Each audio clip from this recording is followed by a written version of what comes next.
Hello there. Oh, the music did not stop.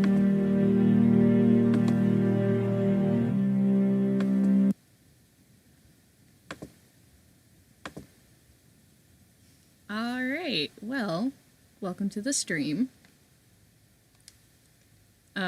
Having a few difficulties with technology, but we're here. We're here. We're here. Took a little, the computer's chugging today, but we're here. So, hello, my name is Allie Hilton. I use she, her pronouns. I'm the creator of Dining in the Void. And would you guys like to introduce yourselves as well? Yeah, my name is Emmett Moon. I use he, him pronouns, and I play Mars Cope on the show. And I am Lindsay Zana, she, her pronouns, and I play Katie Bell Snow. Hi, my name's Nico. I use they, them pronouns, and I edited this episode. Hi, I'm Nick Frey, they, them pronouns, and I play G. Woo! So it's a smaller group this week, but you know what? It's probably for the best because of the last week's chaos. Maximum chaos. Maximum chaos. So much. Right. So today we are going to be listening to episode 2, Take a Look Through Time. And without a further ado, I will go ahead and start the episode.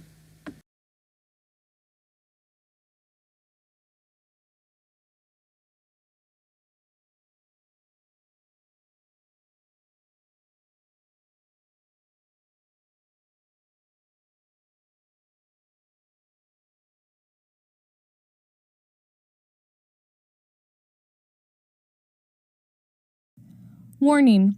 The following episode contains mature content and strong language and may not be suitable for all listeners. This episode includes heavy and difficult breathing, sounds of intense pain, discussions of trauma, discussion and depiction of past mental and physical abuse, discussions of death, traumatic flashbacks, ableism, discussions of war, discussions of alcohol, metal scraping noises, and depersonalization which may be triggering to some listeners. Listener discretion is advised. A transcript of this episode is available on our website or in the show notes. We hope you enjoyed this episode of Season 2 of Dining in the Void.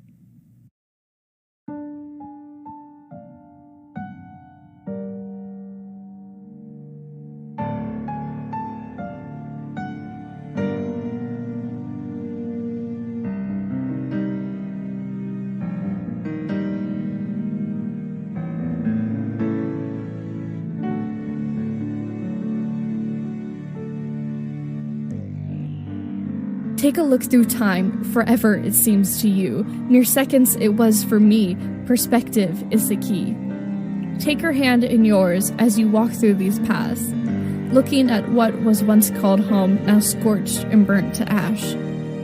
She will unlock a secret, more answers to her past. Who she loved betrayed her heart, and nothing good will last.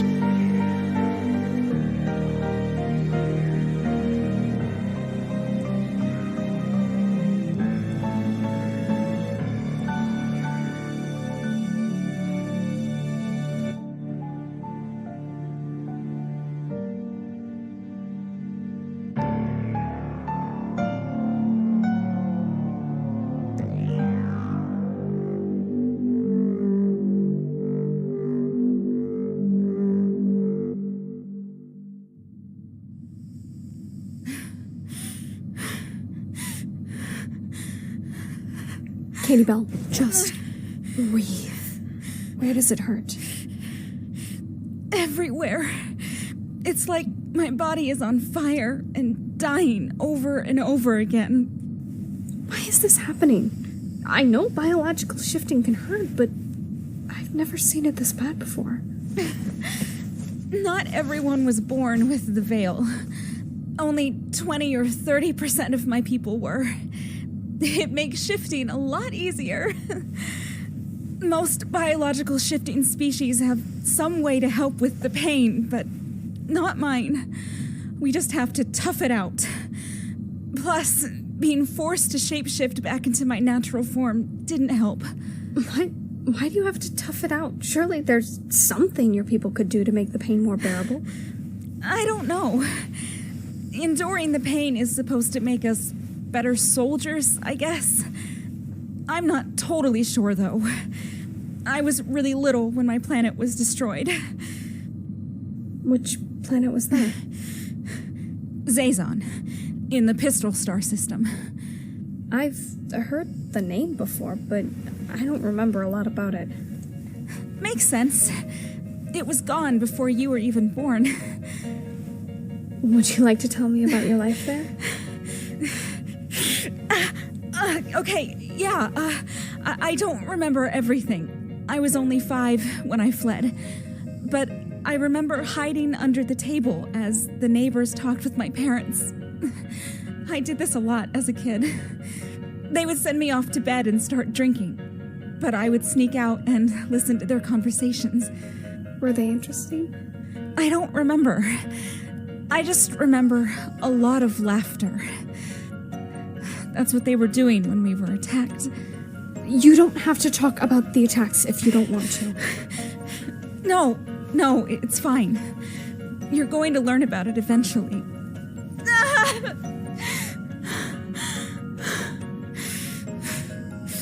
They attacked us in the night. I don't know who they were. Just that they were the invaders and they wanted us dead. Large cities were flooded with poison. Entire oceans turned to acid. The sky was on fire as my people screamed. That's horrible. I know. A lot of people died. My home was broken into, and I watched as everyone I loved was killed. Well, everyone but my mom. She took my hand and we ran away from our home, our family, everything. We hid in the woods, and she helped me shift into some flying creature. It's the first time I ever shifted, and it hurt like my body was on fire. She told me the pain would go away, but that shifting would be hard for me, and I should resist it as much as I could. Just as she was about to shift, she was shot. I watched her fall, and then I flew far away, deeper into the woods than I had ever been. I'm so sorry that happened to you. I know all too well what it's like to watch your family die. How did you make it off-world? After you shifted, that is. I hid on one of the warships. I made myself really small and no one found me. What happened after you left? Not much. For a while, I drifted between stations, stealing what I needed to survive. I ran with a street gang for a few years, but most of them died because of water poisoning. I stole a ship and crashed it into a moon when I was 12. Not a great experience, to be honest, but after that I stowed away on a pirate ship. The captain found me, and instead of throwing me into the closest sun, he took me under his wing. I proved myself an asset, and my shifting skills came in handy. I've been with them ever since, I guess. They're my family. Where are they now? I don't know. We had a rendezvous point, but it's well past the time we were supposed to meet. I didn't give them this address either because I was in deep cover. If they're smart, they'll find the invitation and come looking for me. But it'll be a while before they go looking. Tell me about how you grew up. What's your life like? Okay, let me think. I grew up as a princess, as you know. I was an only child and spent a lot of time either with tutors or running away from them. I didn't like their lessons. The teachers were always stuck up and snobbish. When I was about 13, I started sneaking out at night. I wanted to see the city and what ordinary people were like. I learned more about my people that way than I ever did in a stuffy classroom. I went to crazy secret dances, watched the sunrise from the ground. I learned that there was so much more to my world than castles and rules. Were you happy? Yeah, for the most part. I know my relationship with my parents was always strained, but they loved me. I was their difficult child, I know that. They tried their best, even with all their faults and my own. My mother was tough. She was always so strict about rules and timelines, which put me under a lot of pressure, especially as a princess.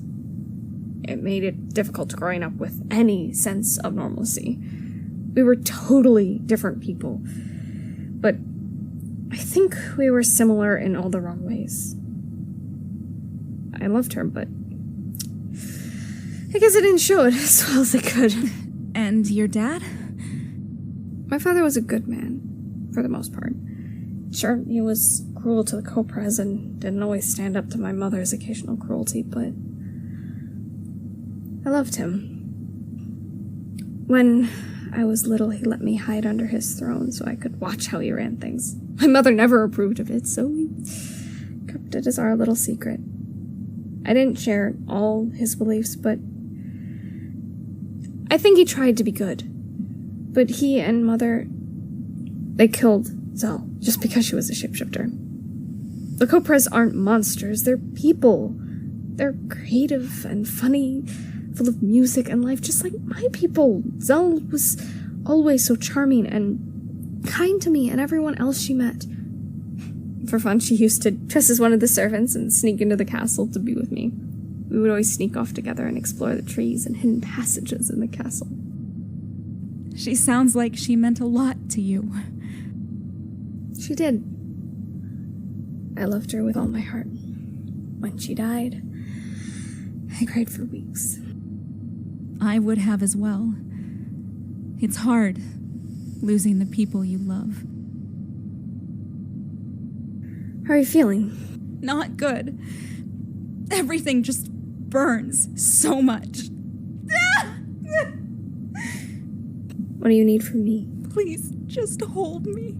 Okay. I'm right here. I've got you, Katie Bell. I'm not going anywhere.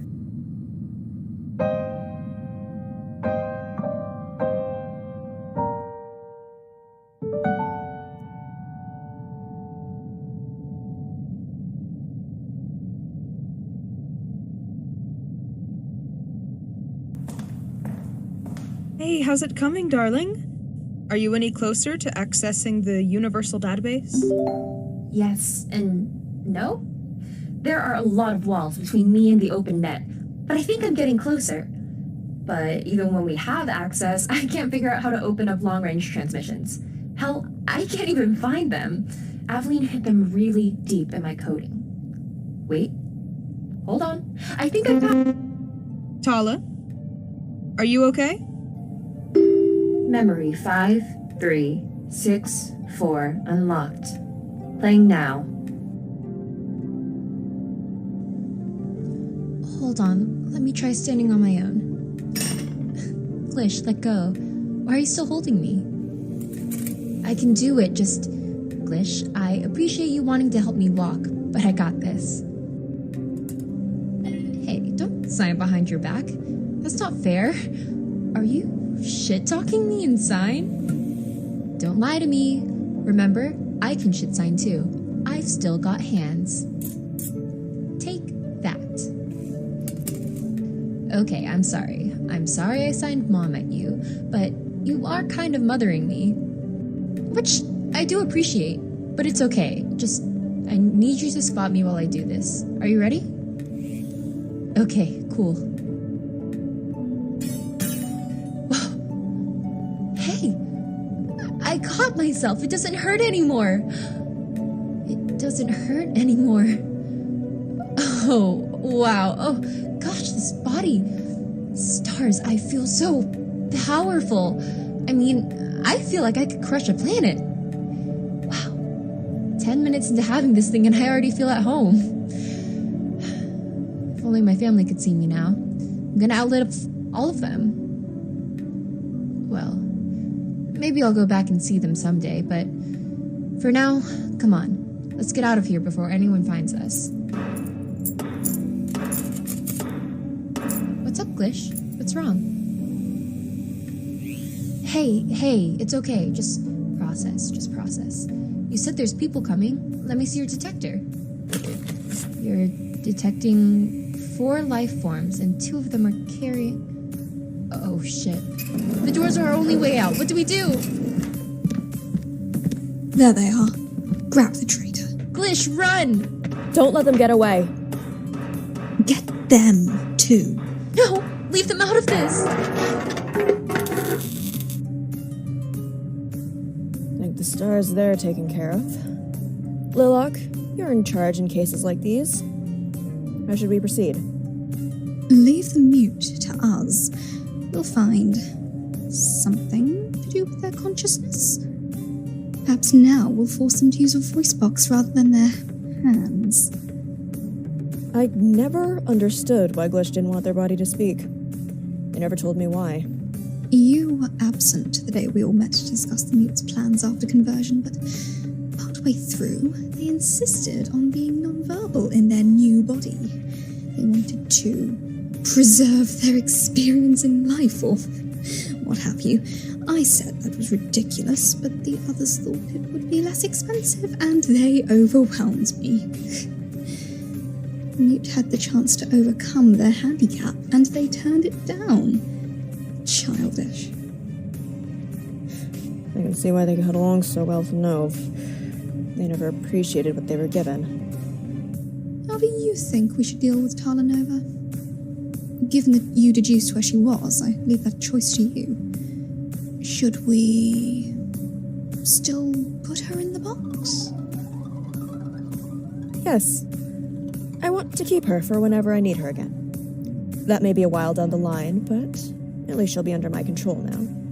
After all those horrible things she said to you. Perhaps you should speak to her. Now. You know, that's not a bad idea. Guard, please bring Tala back online. Wake up, Tala. What the hell is happening? Who are you? What's happening? Where's Glish? Shut up. No, no, please, stop this. It hurts. Everything I can feel, it's just crackling. Electricity. Tala, why did you convert yourself early? Please don't do this. Don't make us hurt you. Really? Don't call me that. You don't get to call me Tala, you fuckers. Who the fuck are you people? You don't remember me? No, wait. I know you. You're that girl. You're supposed to be Ow. Fuck. She's not going to give me what I want if you keep... I can't feel my hands or my feet. I can't breathe. Oh shit. Why can't I breathe? I can't feel my lungs. I'm not breathing. I can't even feel my heart beating. All I have is fear. Guards, the box. Please don't do this. Where are you taking me? Stars, Tala, calm down. You're an immortal now. Act like it. Don't you tell me to calm down, you pathetic excuse for a family member. I know what this is. I know Lilac and her guards. You've betrayed me to the family, and now you're gonna punish me. I bet you'll deactivate Glish, too, just because they were nicer to me than you. What are you gonna do? Torture me again? Will that make you feel better? You're sick, Aveline. I see who you really are. Now that I can't act out on my own, you're going to be as cruel as possible. I thought, of all the stupid family, that you would be a good person. But you're not. You liked me when I did what you told me, but now I see you never gave a shit about me. Not really. How dare you say that? I did care about you. I thought we were friends, but I guess I did something wrong? Oh, that's right. I broke some dumb rule because you didn't give enough of a shit to ask what was wrong, or why I couldn't show up to all the stupid meetings. You acted like you cared, but you weren't there when I was dying. Friendship goes both ways, Aveline. If you're disappointed, it's because I realize that you don't care about anyone unless they can give you something. We could have been friends if you had just asked. Shut her down. No, wait! Don't! Thank you for bringing this person's insolence to our attention. Since you uncovered her treachery, I shall gift you her consciousness on behalf of the family. Do with it as you see fit. I had such high hopes for her, too. Well, thank you, Lilac. I'll figure out something to do with her. Still haven't picked out a star for the next game yet. I thought you were taking a few centuries off. I am. I'm just thinking ahead. I know we still need more people. I just can't remember which star systems are untouched. Well, so far, anyway. In that case, I seem to remember you had your eye on Rigel A. We've had it on our list for millennia. It's in the boonies, as it were, so it'd be advantageous. Even if it screamed to the other stars, none of them would hear. It's in the middle of nowhere. Are you still interested in it?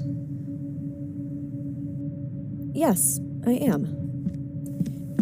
And now I have a companion to keep me company while I work. I'll cleanse her of her bad personality and then she'll be perfect. Got the key to her mind in my grasp. If she defies me, well, let's just say the pain will be enough to calm her down.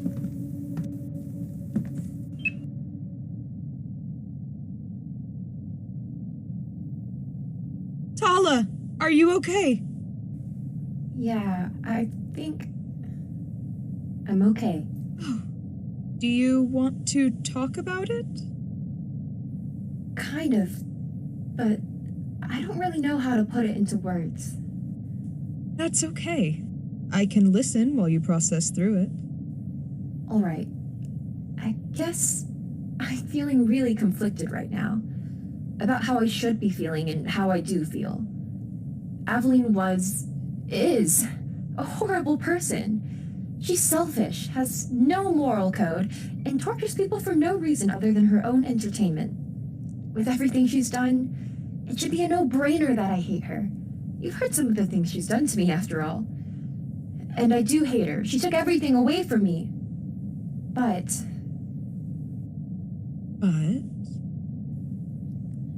I can't help that there is a part of me that still seeks her approval. And in a way, I almost miss her. Even though she's right here on the ship with us, I miss her. Or I guess I miss the way things used to be between us. I did care about her, once. A lot, actually. Once I passed my trials, we became really close. I opened up about so much to her. About deep secrets and fears, and she did the same. She opened up about some really fucked up shit, and she was sorry about it. But then, I grew sicker and sicker. I needed help to walk, eat, bathe. I was almost dead. I remember sobbing one night, my head in her lap as she gently pet my hair, crying about how I was afraid I would die before my conversion. She promised she wouldn't let it come to that. She said she was working on pushing the timeline forward, but nothing happened. I waited for so long until finally I asked Glitch to make me a body. We had already been planning a mechanical conversion as a backup in case my body didn't survive the one with the star. The tech was all there, just waiting for us to use it. And we did. And it worked. And then, well, you heard the memory. Aveline betrayed me. I loved her, Galatea. I think I did, at least. No, I definitely loved her in some way. Part of me still does. And it's fucked up. I know it is. And it hurts to remember, but I don't want to forget again. It's part of what makes me, me. Is it okay if I ask what you loved about her? Yeah, it's okay. It feels good to talk about, honestly. Get it off my chest, so to speak. I loved her hospitality first. She welcomed me into her family with open arms, and for the first time in my life, my illness didn't feel like a burden on anyone. She helped me learn the ropes and navigate myself through the strange world I was now a part of. She's actually the reason I met Glitch. Aveline could see I needed a friend when she was busy with her work, so she introduced me to them. Little did I know how jealous she could get. Or would get. It honestly felt so out of character for her, you know? She was always so kind with everyone, and friendly. But it was just a mask for her true feelings. Exactly. Underneath those starry eyes and smiles, she is, cold and broken. I think time has warped her perspective on relationships. She doesn't make friends anymore, she makes playthings. Maybe, once upon a time, she used to be a better person. I think there was a time in her life when she did care about others, but I'm not really sure what happened, to be honest. Maybe it doesn't matter in the end who she used to be, who she was when I knew her, who she is now. That person is a monster. Just because she was jealous doesn't mean she had to rip you from your body and torture you, though. You're your own person. You should be allowed to make your own choices and your own friends. I know. And you're right. And I am, I think. I'm trying to, at least. It's just harder when you don't exactly have a body anymore. Any idea what happened to yours? Which one? The mechanical one. No, I don't. I assume it was destroyed. But is there a chance it wasn't? Knowing how sentimental Aveline is. Maybe? Maybe is going to have to be enough. We should try, at least. We're going to find your body, Tala. Or at least a body. I'm going to set you free, darling. I promise.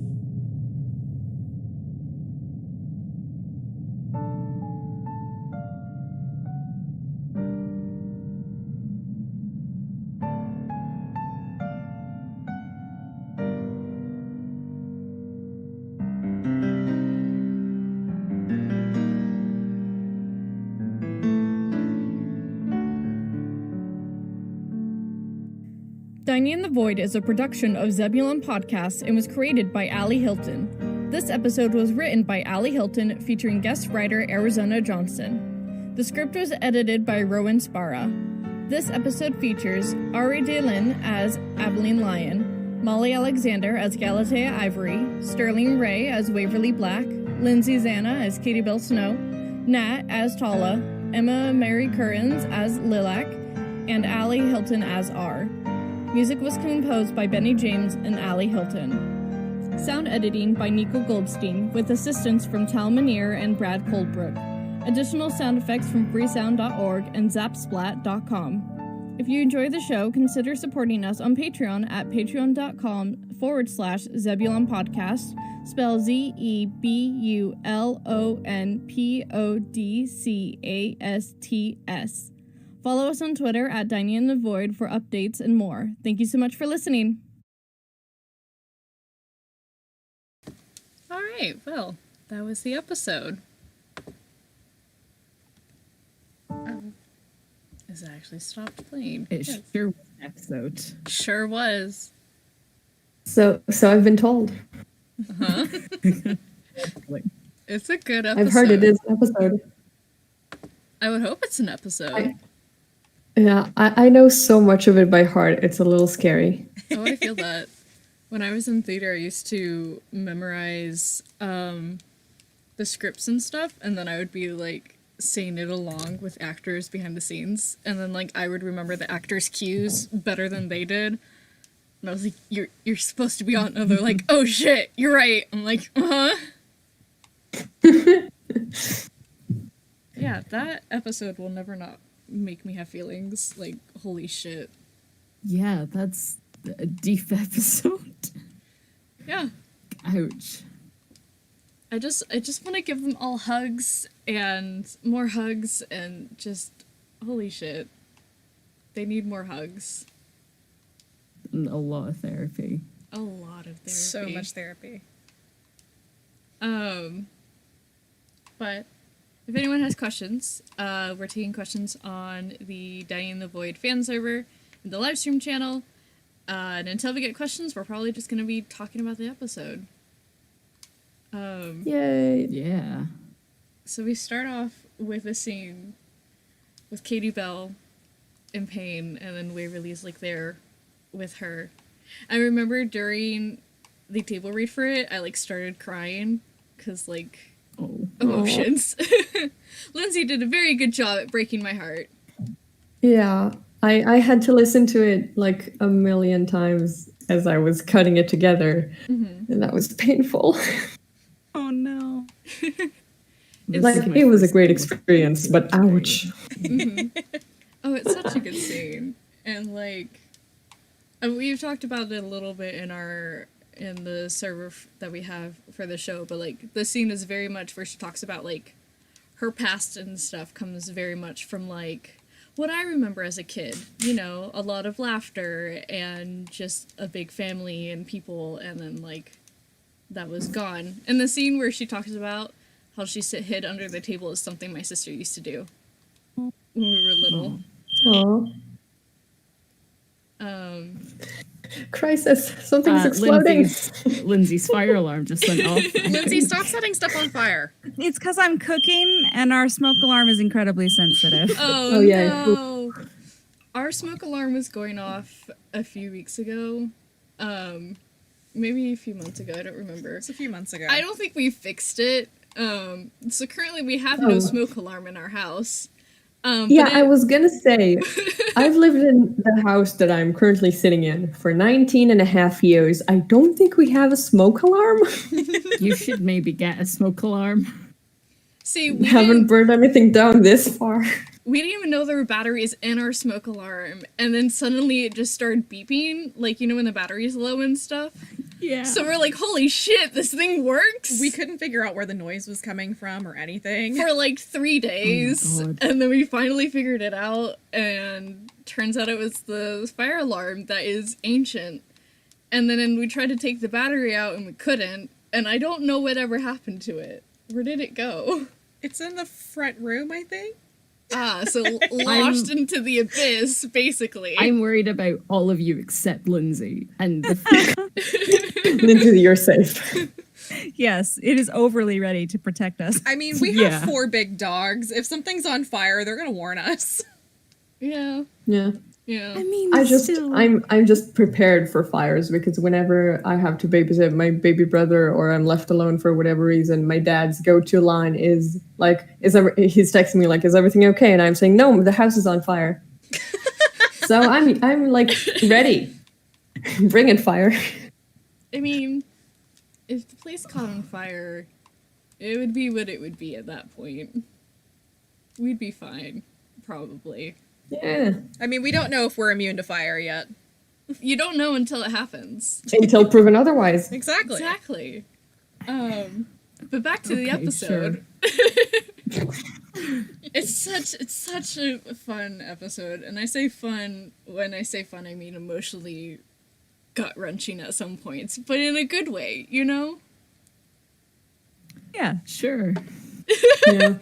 No, it was fun. It was incredibly fun to work on and to hear everybody do an amazing job. And now listening to it all together without the stress of having the DAW open in front of me and having to fix things is like, that's so wonderful. Everyone did amazing jobs. Dude, when the music, like, lines up with the scene, I was like, Yes! Because I wrote My the... favorite thing. It did the thing! It did the thing! I wrote the music to go good. through... I wrote the music to go through the entire part, like both Katie Bell and Waverly, but I didn't make it long enough, it turns out, so it just ended up being perfect for Katie Bell's scene. And just, I remember when Katie Bell starts talking about, I think it's when she starts talking about running into the woods or something. It's one of those parts that she's talking about. It, like, just starts, like, the music, like, picks up in that, like, fun tone. I'm just like, yes, this is good. This is what we want. It does the thing a lot, which I love. Baby spells snow. Katie spells snow. We should keep a tally on how many of these we can come up with. She's baby. She was only Katie 5. Bell opening up a shop. Katie sells snow. Yes. Right now, I've actually been going back to this episode a lot because Katie Bell specifically is talking about her past for the first time. We actually hear, like, this season we're hearing more about Katie Bell as Katie Bell Snow, not the front she's putting on in silver. And so when I'm working on the spinoff right now for Nano, and it takes place when Katie Bell was a lot younger. So I just finished outlining the episode where we actually see, like, she crashed into the moon and then she met the pirates and stuff. And it's like, oh, sweet Jesus, this child is doing this. Oh, goodness.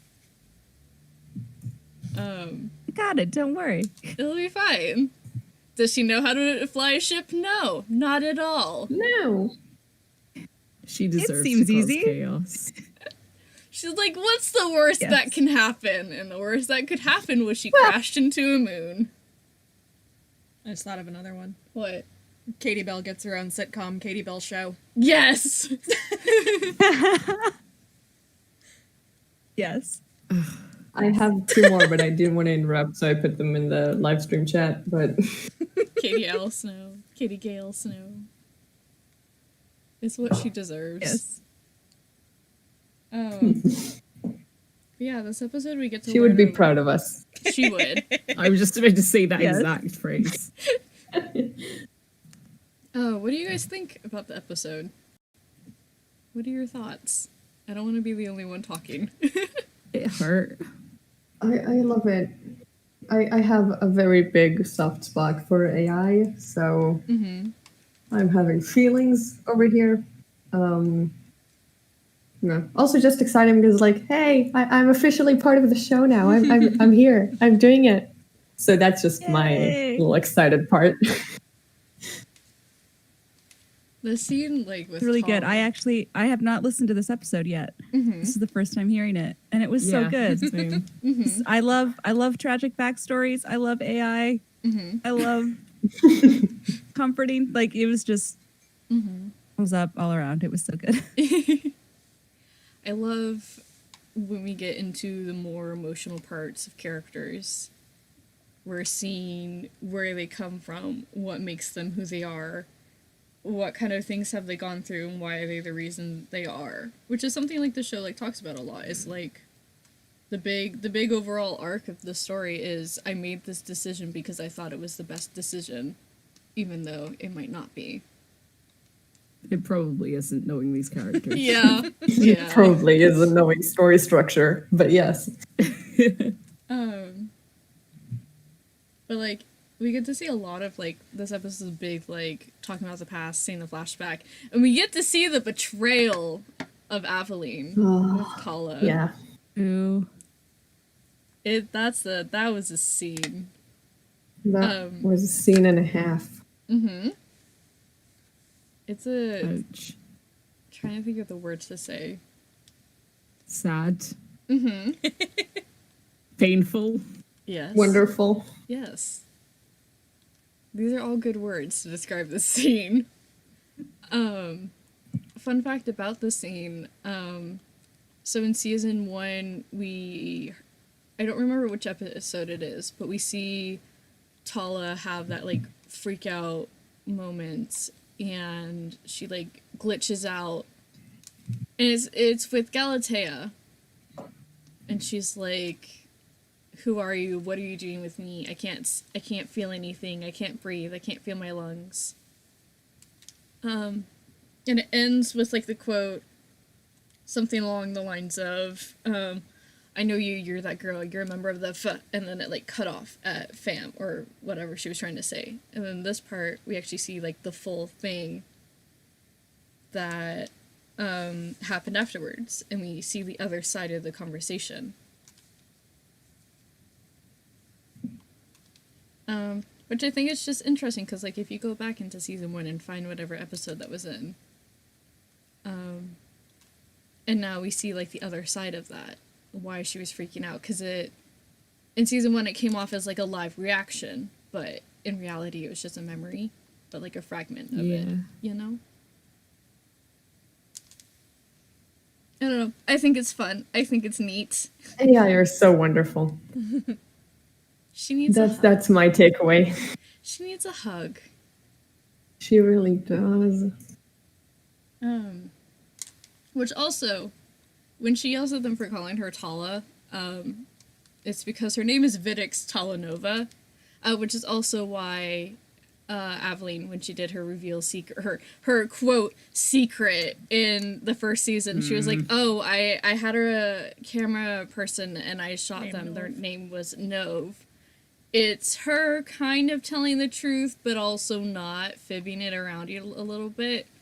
But that's why if and you find out Tala's name in Tala's mini episode, but no one ever put together the names. Talanova. Oh, that sounds familiar. Where else have we? And we know Tala's connected to the host. Huh? No one ever put those. Yeah, I got that just now, and I'm like, what? It was there the whole time.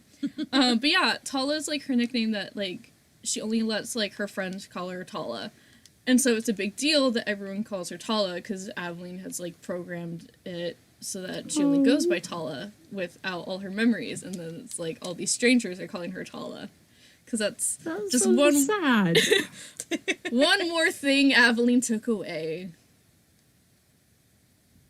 We need to give Tala her name back. Mm-hmm. Aveline's a bitch. I just want that to be noted. Okay, note, one of my favorite things from editing this episode together is bloopers, because I love bloopers. And Ellie had a blooper with a poem that I don't remember the whole thing, but Ellie messed up a sentence before the other or something in the poem, and then went off on a tangent as to why that makes sense, and it was wonderful. And maybe people will get to hear it one day. I have it saved. I'm ready. But it was wonderful. Just wait until you get to my recording for episode 7, because I went off on another tangent about Can't wait. about the recording and the poem. Bring and stuff. it. I all the poems have meaning behind them, and they have backstory and foreshadowing and stuff. Yeah, there's a spicy connection between one in season 1 and one in season 2, and it's chef's kiss. I'm trying to remember which one that is. Episode 5. What did I do? Oh, that's not one of mine. I will have to wait until it comes out. What happens in episode 5 is referenced in one of the season 1 poems. I think. Is it? If my memory is right. I don't Ellie, did you do something brilliant by accident? I do not remember this. Emmett, you must explain this to me. I am 99% sure one of the early season 1 poems references what happens in episode 5 of season 2. Emmett's got Or, the conspiracy thing of board with episode all the 2. threads. Right. Okay, hold on. I'm gonna pull up the season 1 poems. Allow me to pull up my corkboard. But again, I won't go into it further because spoilers, but No, I know what happens in episode 5, but I don't know which poem talks about Me it. too, which is why I'm excited. Episode 5 is going to be amazing. I'm gonna send Yeah. you the document I have. Okay. With all of the season 1 poems, and you gotta tell me which one it is. Okay. Because now I gotta know. You can't just tell me this and not tell me the whole part. I fully might be completely wrong. It might just be my dumb brain. There's connections Which, everywhere. to be frank, is going to make it even better. I mean, in the future, oh god, what episode is it? Is it the episode 3 that foreshadows later on?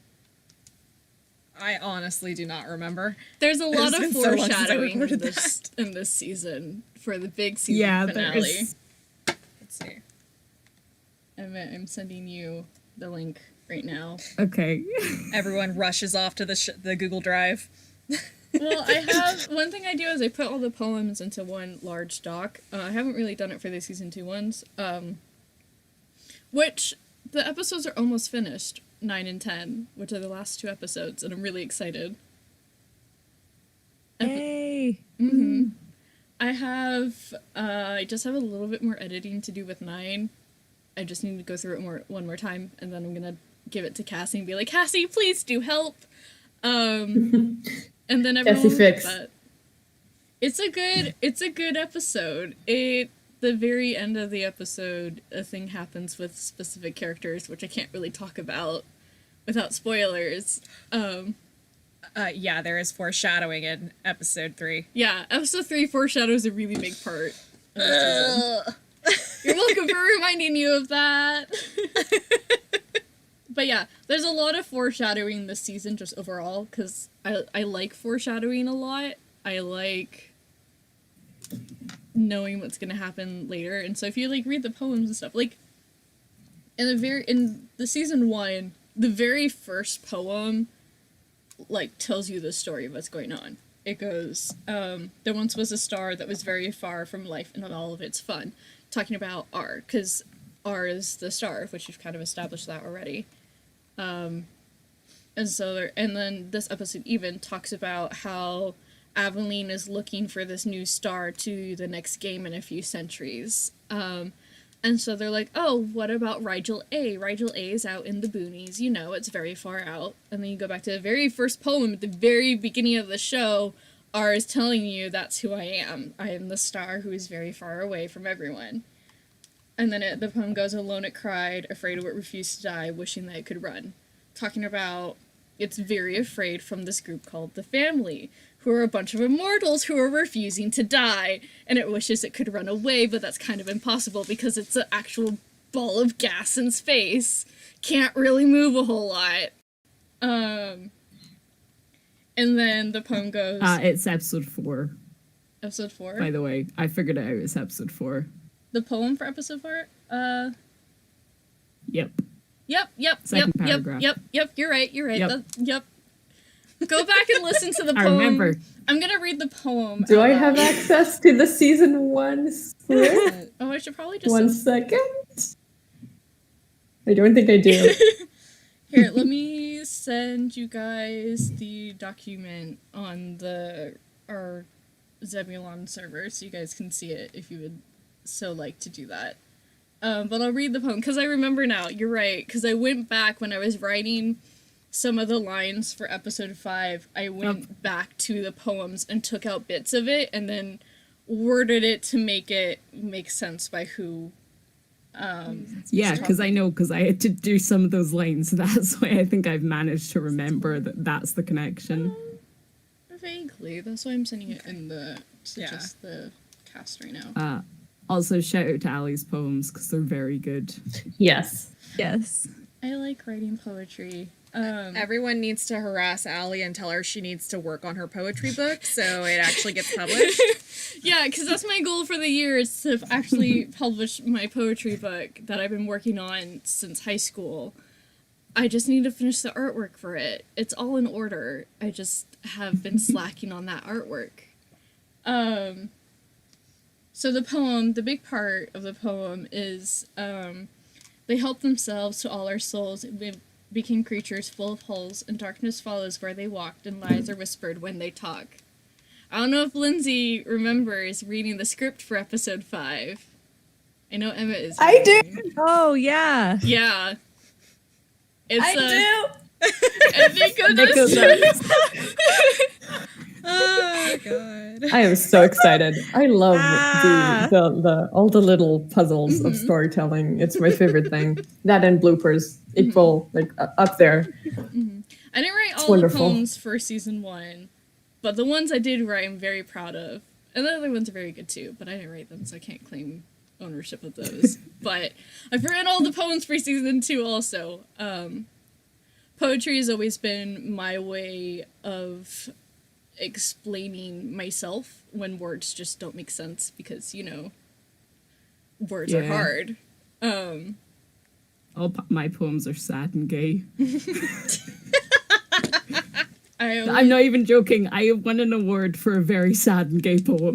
That's amazing. When Good I was job. 16 and full lesbian. Oh, the thing about my poetry book is actually connected into Dining in the Void. In episode 3, where they find that hidden room, with like all the books and the pictures and stuff, Katie Bell picks up this book called Let Me Show You the Stars, which is the title of my poetry book, and it's been the title for years. And And I'll show you guys the cover because I haven't actually shown the cover to anyone before, but I'm going to put it in a live stream channel so you guys get to see something that I haven't released yet. It's a very personal, like, poetry book. It's very angsty because me, and I wrote it as a teenager for the most part. And also poetry. Yes, and also poetry. I'm trying to remember where I have it saved. But it's very much poems of me coming of age, basically. Here we are. I wrote it from like my senior year of high school up until when my brother was born, about 2 years ago. And I was like, all right, I should probably make a second book at this point because I have a lot more poems. Ooh. Yeah. That's so cool. I'm excited. Ooh, that's very good. It's been a long time coming. And like there's one poem in it that's actually inspired by the show Giannis Descending. Oh, nice. Yeah. So, yeah, I like poetry. Poetry's pretty neat. But the poems are always important. Like, when you listen to the show and stuff, the poems always give you clues as to what's gonna happen. Looking at the script for this episode, there was the poem for episode 2. It goes, take a look through time, forever it seems to you, mere seconds it was for me, perspective is the key. Which is our talking about, this episode is a big episode of looking into our past, looking where we came from. And to these characters, it's forever, it's their entire lives, but when you're a star, you've lived for so much longer, and the perspective of time is like years for you, is nothing more than just seconds to me, in the grand scheme of things. And then the poem goes, take your hand in yours as you walk through these paths, looking at what was once called home, now scorched and burnt to ash, which is talking about Katie Bell talking to Waverly about her home and how it was destroyed. And then the last stanza, she will unlock a secret, more answers to her past, who she loved, betray her heart, and nothing good will last. Talking about Tala, she unlocks the memory that she had, and there's a bigger secret that we've like been wondering about.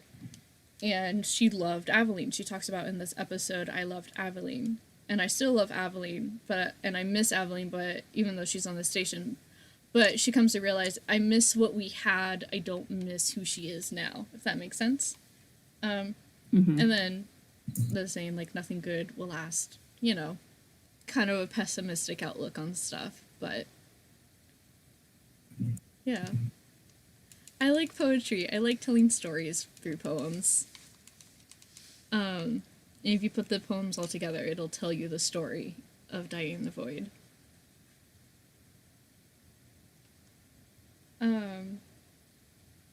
But this is a very personal episode.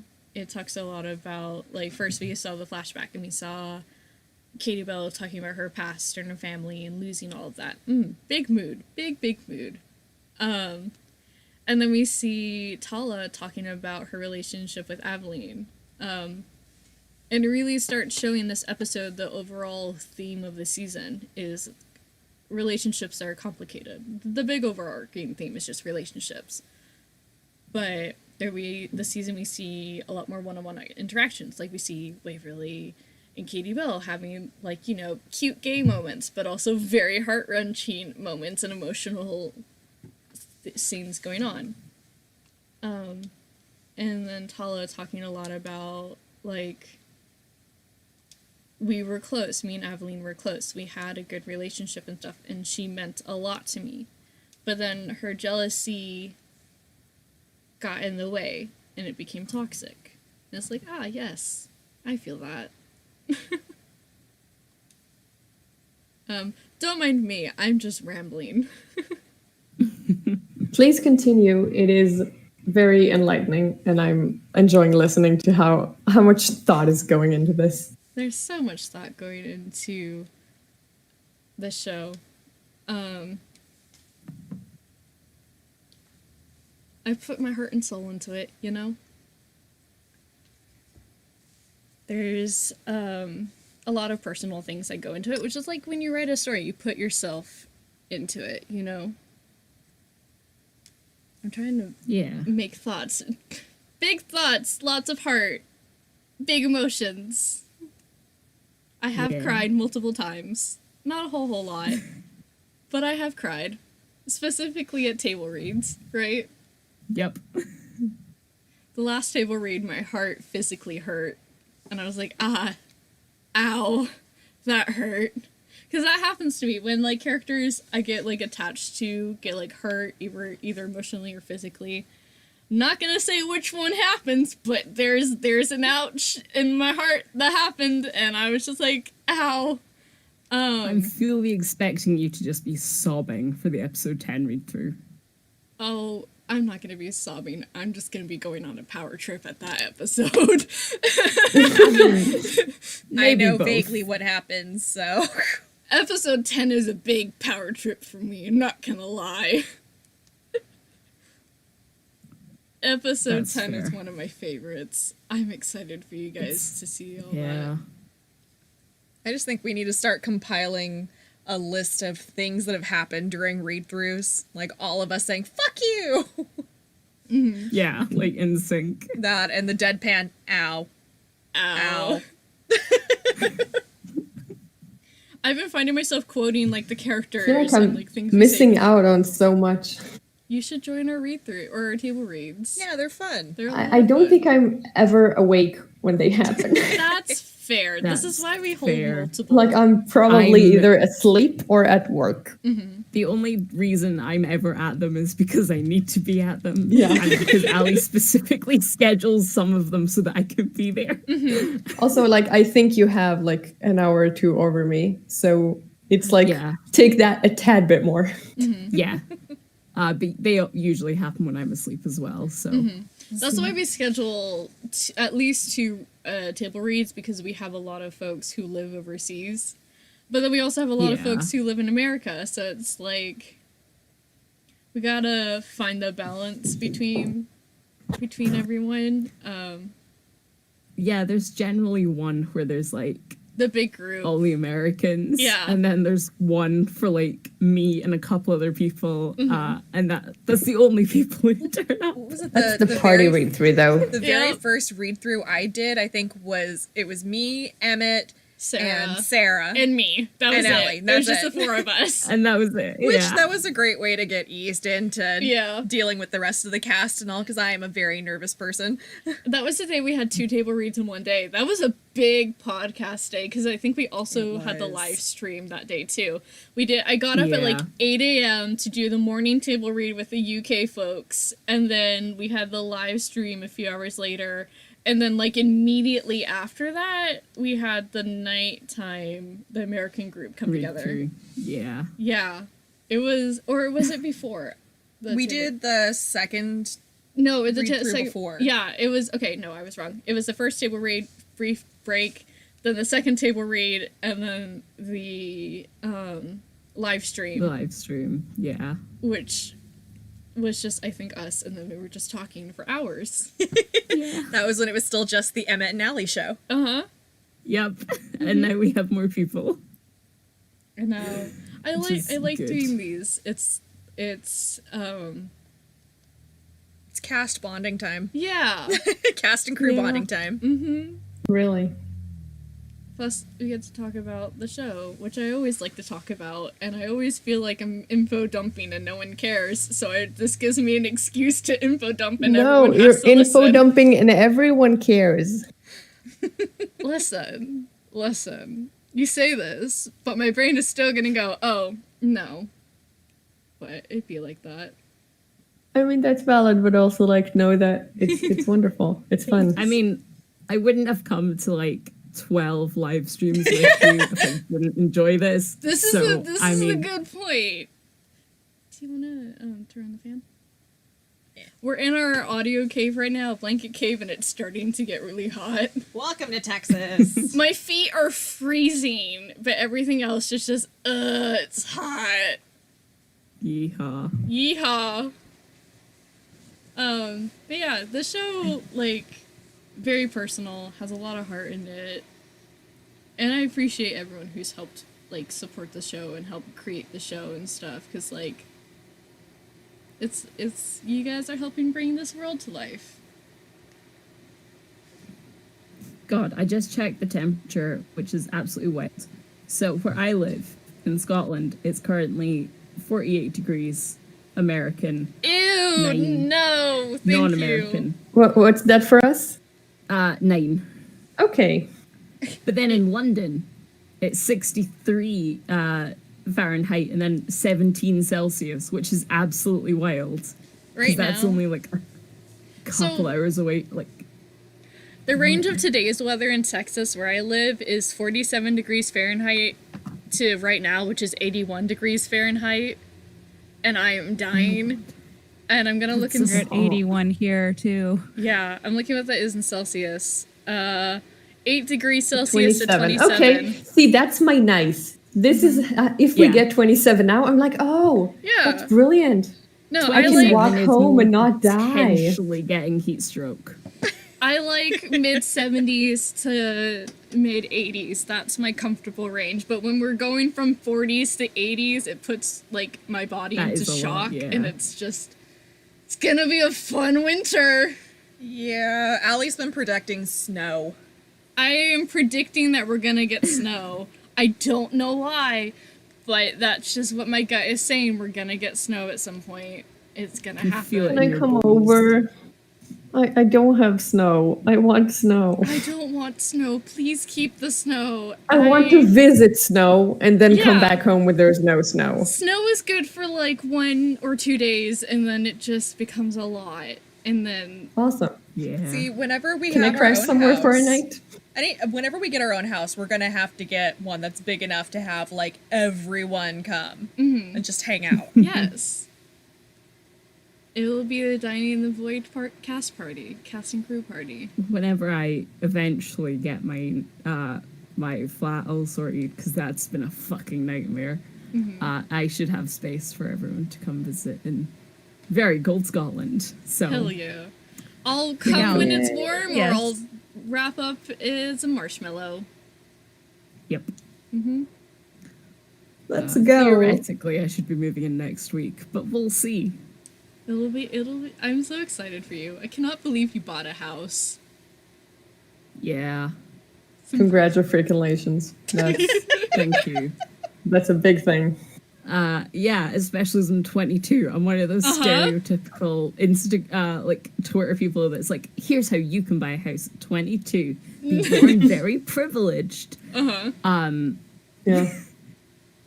Which is kind of slightly what happened is part of my deposit actually is from my grandfather who passed away. So, and the rest is me saving half of my wages for 4 years. So, but, and also where I live, house prices are dirt cheap because no one wants to live here. See, housing isn't that bad in Texas. Which I completely but understand also because it's it's a weird town full of 16 hairdressers and nothing else. Okay. I mean, at least you have your market cornered. There's 4 on one street all facing each other, and I don't understand how they do any business.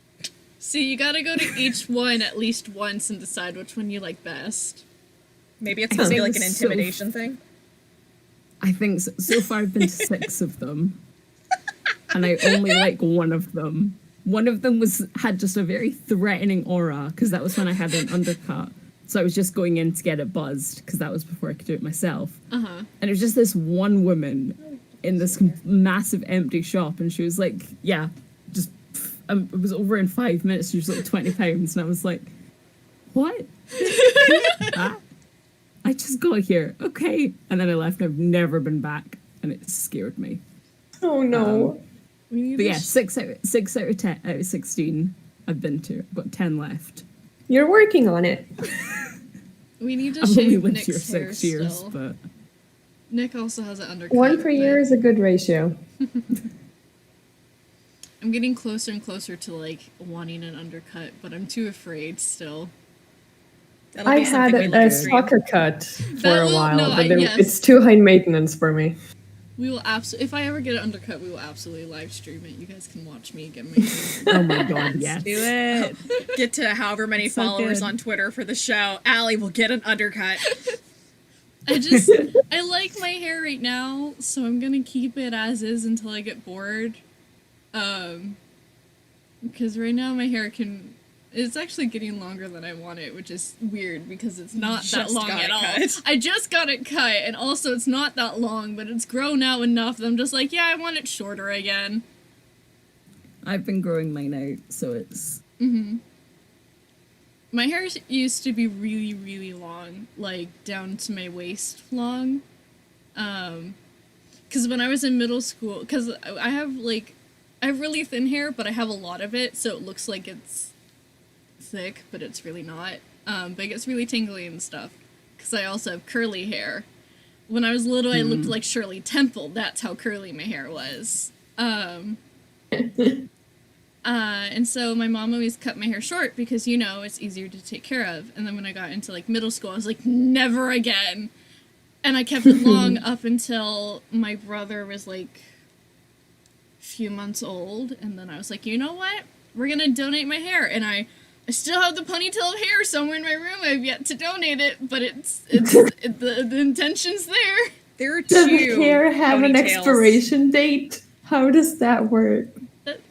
It just... Life is hard. We've I been wouldn't trying. think it would have an expiration date. Like, my hair has never been long enough to donate, I don't think. But my cousins donated a lot. And it's just like they get their haircut, then my granddad picks it up, then he drops it off at the donation place. That's like a 2-day business. I've never heard of hair sitting around for that long. Oh, I It's in a cut bag. mine. Yeah, I cut mine years ago, and it is still floating around in a bag. I want to find a picture to show just how long my hair was. Here we go. I'm gonna send it in the chat. You guys can also see my baby brother. It was when he was 3 days old. And now he's 2. That's so much hair. Baby! I think it was, by the time I cut it, it was a little bit longer than that. But yeah, I had long hair for a really long time, and I liked having long hair. But it got to the point, like, where I was just putting up in a ponytail all the time. And I was like, when it gets to that point, I'm just like, all right, I'm gonna cut it. Which I cut it, like, right before my birthday. And then I didn't cut it because of quarantine. And then I just got it cut for the first time, like, maybe a month ago.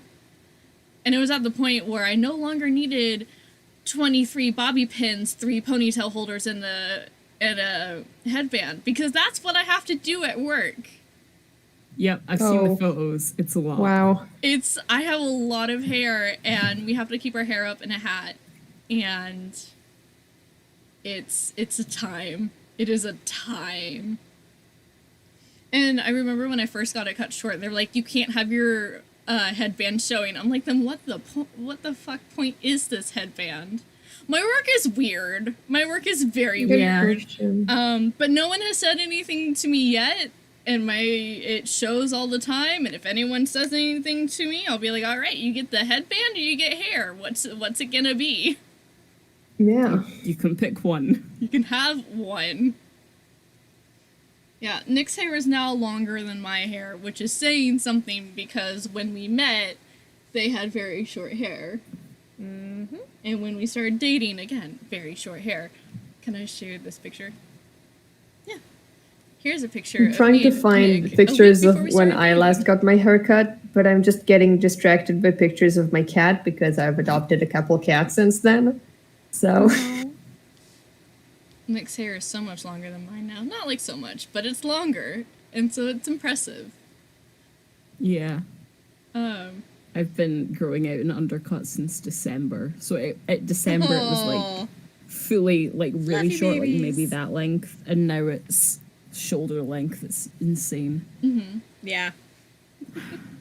I was looking I at my was pictures. trying to grow mine out over quarantine. I have a mohawk, and I was trying to grow it long because I like the look of like a mohawk. And it got to my shoulders, and then I was like, nope, I hate it. Go away. So I just cut it all off again. Yeah, that's a Dude, mood. I love your hair so much. I wish I could It's pull so it off. cool. I like when you. you show pictures of it. I'm just like, yes. It's fun. I used to have a similar style, but like fully long. But then I got to the point where I was like, this is so much work. What with dyeing it and cutting it all the time, I'm choosing one, and I'm choosing to dye it. I've never dyed my hair. I really Yeah. want to. But my work Hair is requires that too you high only have natural maintenance. hair. My work is like you can only have natural hair colors. You're not allowed to dye it at all. Like you can dye it natural colors, but that's it. Cause it's a family friendly Christian restaurant. It's yeah, which is fine, but I work like I don't care. Children will be corrupted by purple hair. Yeah. I work, okay, Lindsay, you probably have already been to it because you live in Cali. I work at In-N-Out, so it's like, if you've been to In-N-Out at all, you know exactly what kind of, yep, that's what I have to wear and stuff. Yeah, that's, you've seen the uniforms, you've seen what it's like. Just, it's... Oh, I'm My so sorry. high school was the very much only natural colored hair, but they had girls with like bleach blonde hair all the time, and they didn't get any trouble. And I realized like last year, I was like, I could have fucking just bleached my hair and it would have been fine. But I want to see if I can find a good the picture day I of me. left, I went and dyed it bright pink. This is me in my uniform, which I'm actually technically not supposed to share, but I doubt Yeah, that In-N-Out corporate's gonna come on here and yell at me. We don't have In-N-Out, so I googled what it looks like, and that's very interesting. It's very, they try to keep her retro looking. They literally like sent people to go get their hair cut in the middle of the shift because the guys' hairs were too long. If it touches your ear, for the guys, they have to go get their hair cut. So it was a short shift, or it wasn't a short shift, it was a slow shift. We were in the slow part of the day. There was like 5 of us on shift, and 3 of them left to go get their hair cut in the middle of the shift because my the God. work could not wait. And it was... Did the company pay for the haircut? No, you have to pay for it yourself. And the same as with like our The shoes. doys. I wear like I wear $60 shoes for work, and you have to get them replaced every 6 months. And I have yet to do it. It's been over a year. Let's not tell my work that. Don't say that out She loud. says on the If they recorded don't live pay you stream. for it. Right? I mean, it's kind of one of those, like, you can use your safety day award to get, like, a percentage taken off, and they just take it out of your paycheck, or you can go out and get some. But the thing is, the shoes I really liked wearing, they wouldn't allow anymore, because they look too much like Converse tennis shoes and stuff. You have to have, like, specific style of shoes, and the only ones that really work for me are, like, $60-something. So, it's a time. I hate to garbage. interrupt the fashion talk, but either this is an incredibly long thunder, or there is a very weird motorbike outside or something. But it might finally be winter, and I'm so excited because that was probably Hell thunder. yeah. Hell yeah. We're getting into tornadoes. Now just give us rain. I mean, we're on tropical storm. Oh, come Ada. here. It's been raining it hasn't stopped raining Listen, today. for the entirety of my childhood, there was this like countrywide campaign of we don't have enough water. Shower quickly and like preserve your water and stuff. And for the past couple of years, we haven't had that problem anymore, but it's so ingrained inside my brain that I use it as like a catchphrase sometimes, like the slogan of that campaign. And then my parents remind me like, no, we're not drying up anymore. Like you can stop saying that. That's not true. So I have a weird hang up with water. Tal in the live stream channel said, Nico, it was me driving by in my motorcycle. Tal, can you pick up some cookies for me? Thank you. That'd be lovely. You can just toss them up the window. I'll catch them. A few years ago, we had a really, really big storm where I live, to the point where this town got flooded, like, halfway up the buildings and stuff. It's called Wimberley. It's where I took my senior photos. They were fine, but there were pumpkins floating down the street and stuff. Let's see if I can find a picture of it. because we get tornadoes where I live sometimes. And I remember it because we were locked in class because my school was my high school, before they rebuilt it, was so old that the buildings, my school was there when they segregated schools. My school was the white school. That's how old my school is. But now they don't have it like that. I mean, I'd be worried if they did in well, now the 21st century. Now they don't have the building anymore because they tore down the school to rebuild it. And that was most of my high school experience was under construction. But it's fine. We're only a little bitter.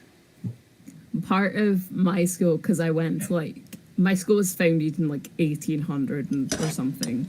Mm-hmm. So in part of the school, it had different doors for boys and girls, and it was still labeled like that. Mm-hmm. And the locker rooms were still on either side. It was weird. I think the new school doesn't even have lockers anymore. They think they got rid of it. Where'd you keep your stuff then? I can't find. You still need to have stuff in school. We didn't have that many lockers. It was just if you were one of the older pupils, you could have one. So every single person just dumped their bags at the school gates. Mm-hmm. Or around the main doors to the school, which in hindsight wasn't a good idea, but nothing ever got stolen, so I guess it was fine. I sent a picture in the live stream chat. I'm having such a hard time with the logistics of it. Do you not need the stuff in your bag throughout the day? Oh, we took ours with for us. lunchtime and stuff. Oh, okay. Yeah, for lunch and things like that, there was just a solid meter of bags around the school gates. Yeah, my high school, I'm so we fascinated didn't have with enough lockers. schools. In my school, you had to request a locker, and when you did, they stared at you like you were crazy. That's kind of how my high school was. But bonus, the band kids were like, I have a band locker. I'm going to stuff everything in there, which is Texas is weird about lockers. And then, Texas is just weird. My school was great because we were also the ag school. So 90% of the kids were like, I'm just going to go put stuff over here in my giant trunk at the goat barn. Mm-hmm. Or I'm going to go put this over with my cow. I didn't understand any of that. A what school?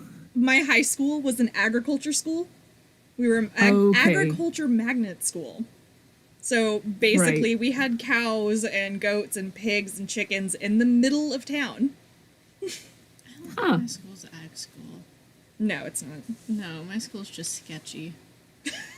Let's be honest, my school is sketchy as fuck. Am I wrong? I mean, my brother goes there, so. Uh-huh. Yeah, their brother goes to the same high school I went to. My school, was known for having fights every single week, multiple times a week. Did someone get tased on campus? Yeah, this girl got tased on campus because she assaulted a police officer.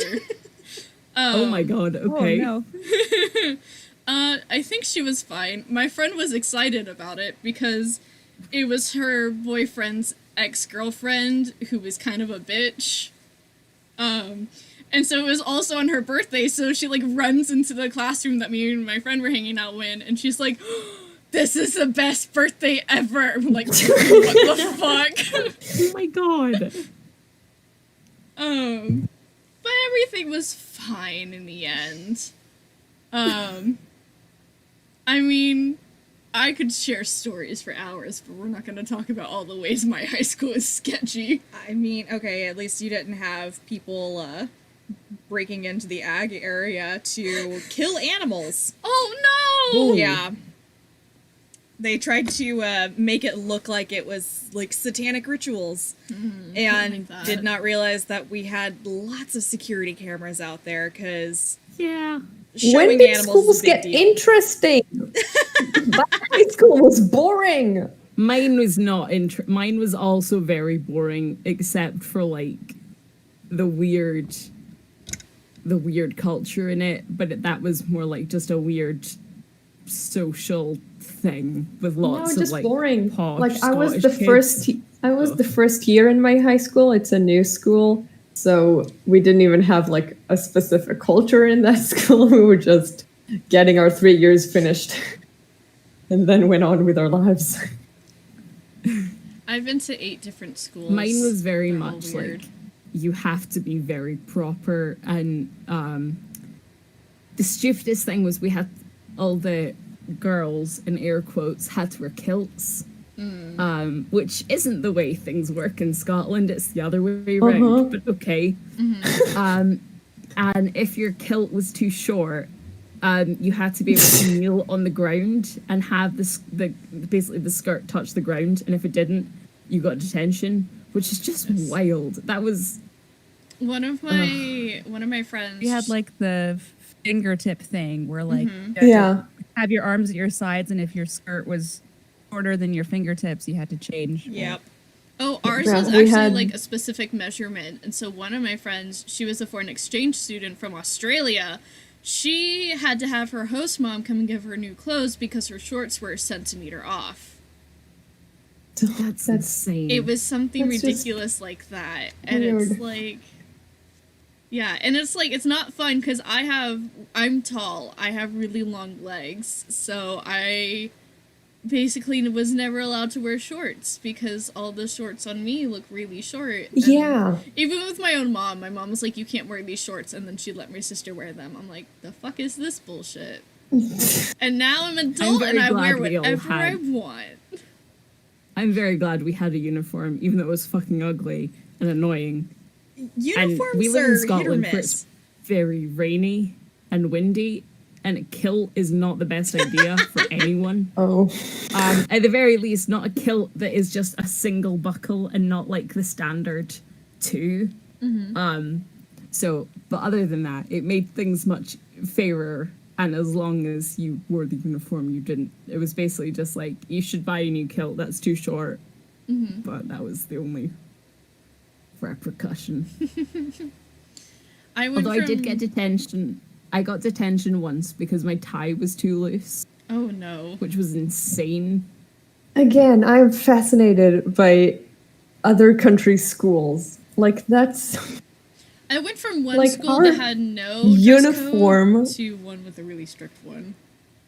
like our uniform is just a t-shirt that has the school symbol like ironed on. Like you need to have it like printed, quote unquote. It's like the iron on shirt printing thing. And then like trousers.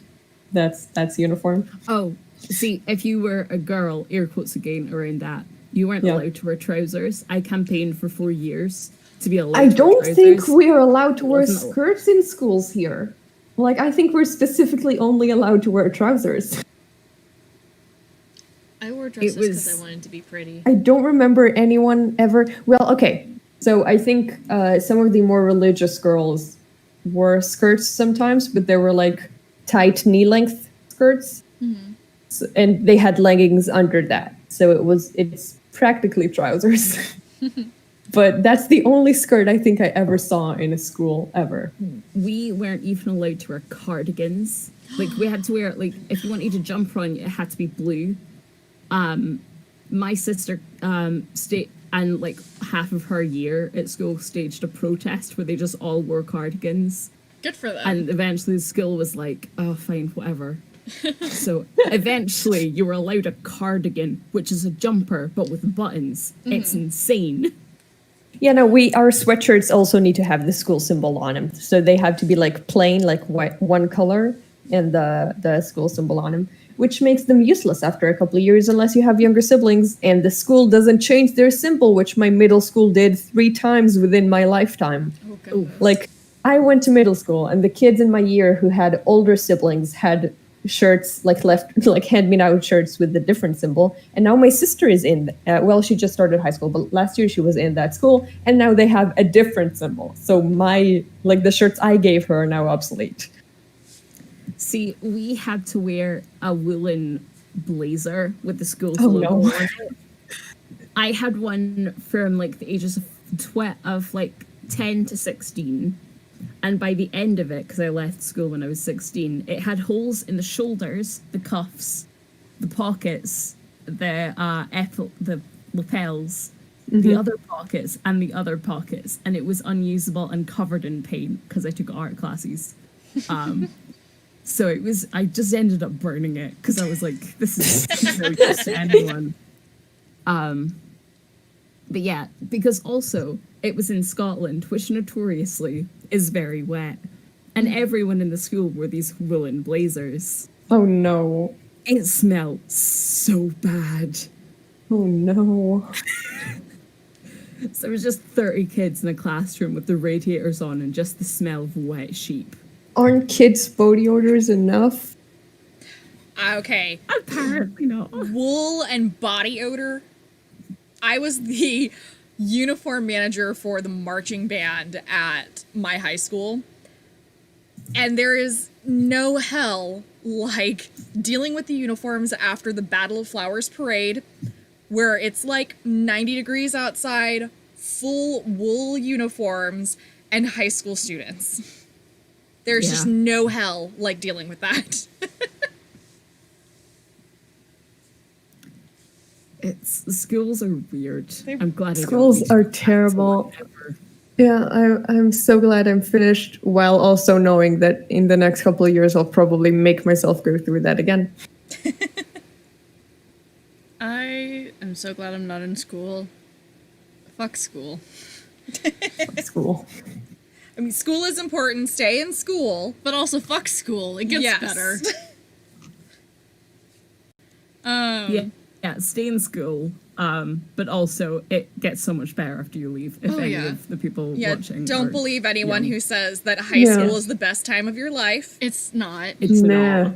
Bullshit. My mom told me that going into high school. She was like, high school were the best years of my life, and having been through high school, oh, my poor mother.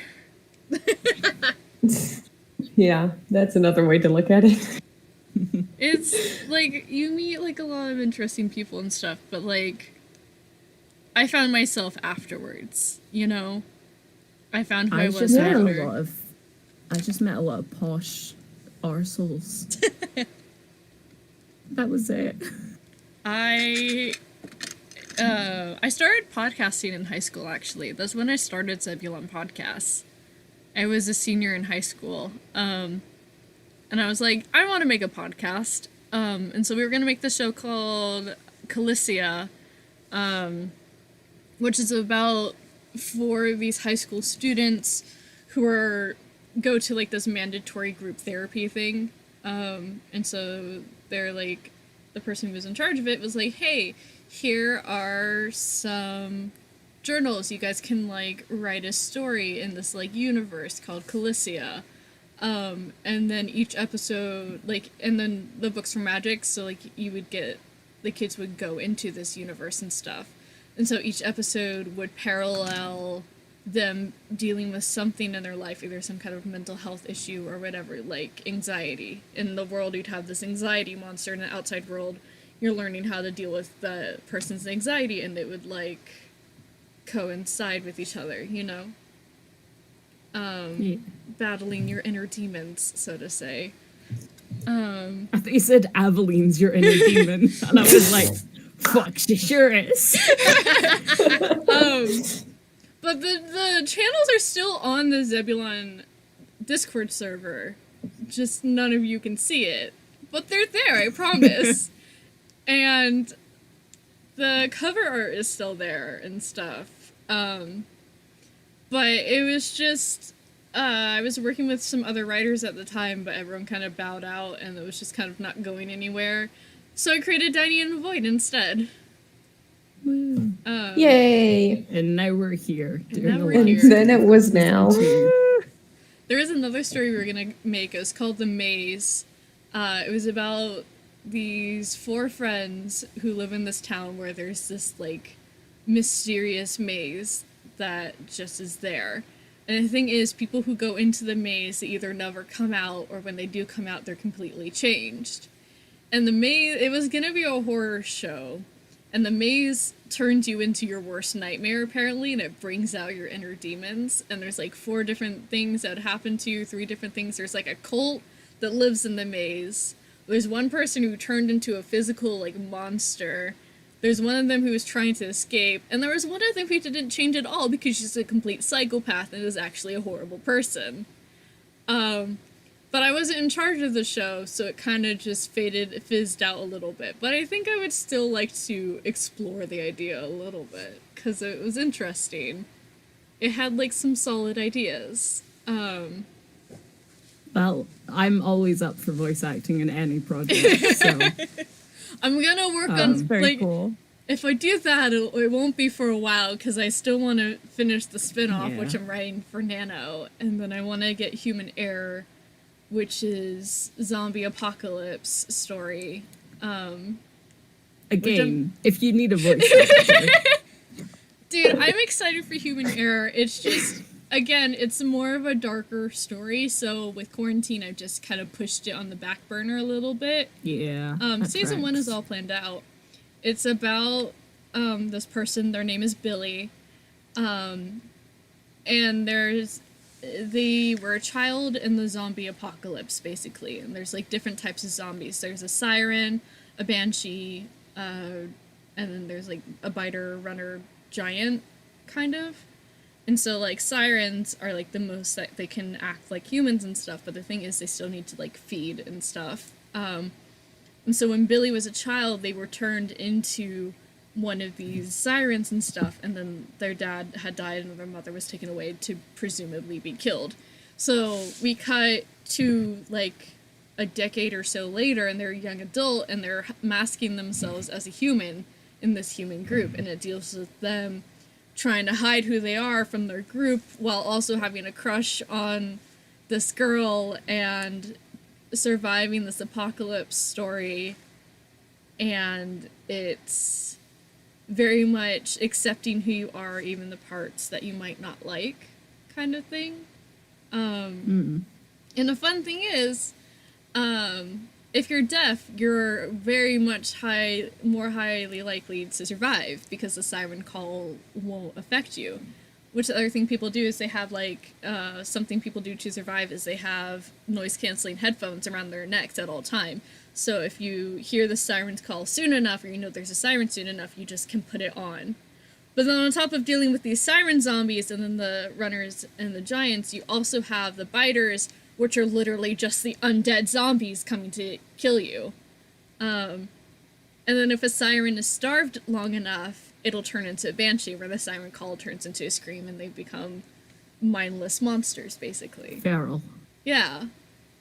It's gonna be fun. I don't know how long it's gonna be. I have the whole first season planned out, and I have like part of the second season planned out. But in the very much me manner, it's a very big show, holy shit. Season 1 has like 20-something characters in it. Most are like standalone characters. The main group is like a group of 7 or something like that. But you meet like different characters throughout it, and then like different people come in through different parts of the story and then either get killed off or leave. And there's like a lot of twists that happen and stuff, you know? I don't want to say too much because I don't want to say too much of the twist because I want it to be a surprise for if anyone listens or when I ever make it. But it's been something, it's actually the very first podcast idea I came up with in high school. And it's just been sitting there growing and maturing and becoming this new story. So it'll happen eventually. And y'all know you guys are going to be the first people I talk to about it and be like, hey, hell yeah, come audition for the thing. It's a zombie apocalypse. Let's go and be fucking badass. Yes. And I have some of the music composed too. I'm gonna send the main song if you guys want to hear it. Hell yeah. Let me see if I can find it, because I like composing music and stuff, which you all already know. But it's called Human Error because they were all human, but now they're now they're errors, Errors. you know? Trying to figure out which one. I think it's one day at a time. Hold on. Yeah. Okay. I'm gonna send it, and then I'm gonna play it on the stream, because I can. And I've actually painted the main theme as well. But probably after I play this, we should probably end the stream around there. But are you guys okay if I start playing it? Yeah. Sure. Okay. Let me... So anyone who listens can hear it if you guys want.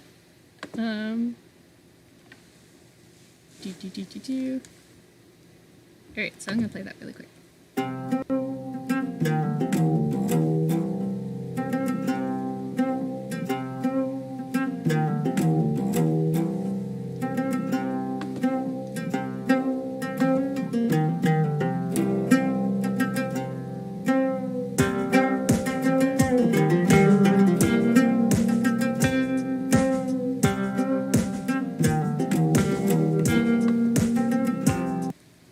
Oh shit. I clicked on something else and then the music stopped. There we go.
That's the song. I know you guys physically couldn't hear it unless you played it on your own, but it played on the stream. I played it on my own. Okay, it yeah. was very good. I enjoyed that. It's a fun time. The music is a lot more like has like some heavy beats, but it plays a lot with like pianos and violins and stuff. It's very warm colors and stuff. And there's a lot of songs I've composed already. Not like a whole lot, but there's a handful of songs I composed already that I'm really proud of. Like one is called I'm Sorry She Left You, which is literally about when Billy's mom left.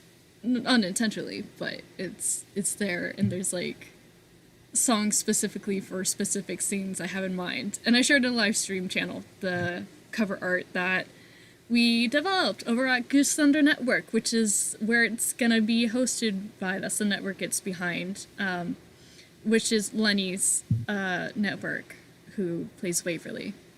But yeah, so before I create any other podcast, I want to have Human Error, Written in Stardust, and A Dying in the Void good to go, you know? Yeah. Very cool. I work on many things. I have many ideas. There are many, many stories in my head. But with that, I think we should probably end the stream. Thank you guys so much for joining me. I really enjoy doing these with y'all. Yeah, thank you. All right, everyone, have a good day. Stay safe.